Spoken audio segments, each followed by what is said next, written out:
নেতৃত্বে লড়েছিলেন 19-এ, আমি তৃণমূলে ছিলাম। সেদিন আপনারা 37% ভোট এই জেলায় বিজেপি করে দিয়েছিলেন, তাই তো? তৃণমূল ছিল 49%।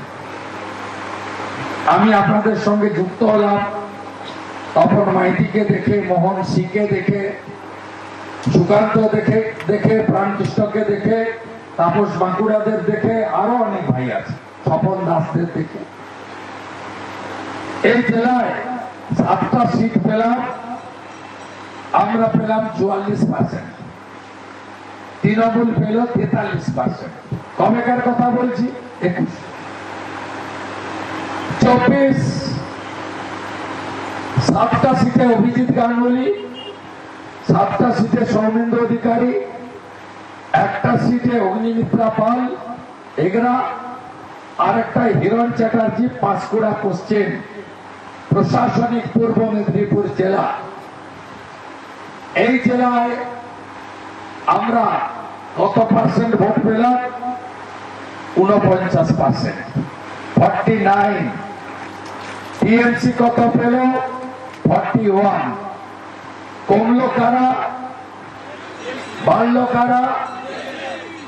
16টা বিধানসভার মধ্যে লোকসভার নিরিখে আমাদের লিড কতগুলো? 15টা। 11 লিড, পাঁশকুড়া পশ্চিম লিড। অভিজিৎ বাবু 80,000-এ জিতেছে, সৌমেন্দ্র অধিকারী প্রায় 50,000-এ আপনারা জিতিয়েছেন। একমাত্র মাইনাস কোথায়? কত মাইনাস? কত পেলে আমরা জিতব?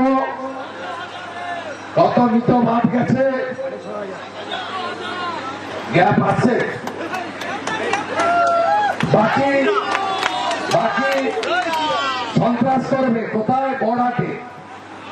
হইব না, হইব না। আর তো আপনার সঙ্গে নেই ভগবানপুরে, আপনার মথুরা ভগবানপুরে হয়ে গেল, দিকটা ওটা পরে বুঝে নেব। এখানে সাউথ খন্ড, তাই তো? সাতপুর না ভাই, একটা শক্তি কেন্দ্র ডিস্টার্ব করে, হ্যাঁ কিনা? হ্যাঁ কিনা? সমসপুরে ডিস্টার্ব করে। কোথায় ডিস্টার্ব করে? পাহাড়পুরের গায়ের বুথগুলো, হ্যাঁ। মল্লিকপুর, সুকাকলা, গোপালপুর, মানে রাজেন্দ্র চকের উল্টো দিকের যে বুথগুলো আছে। হেডলাইন্স।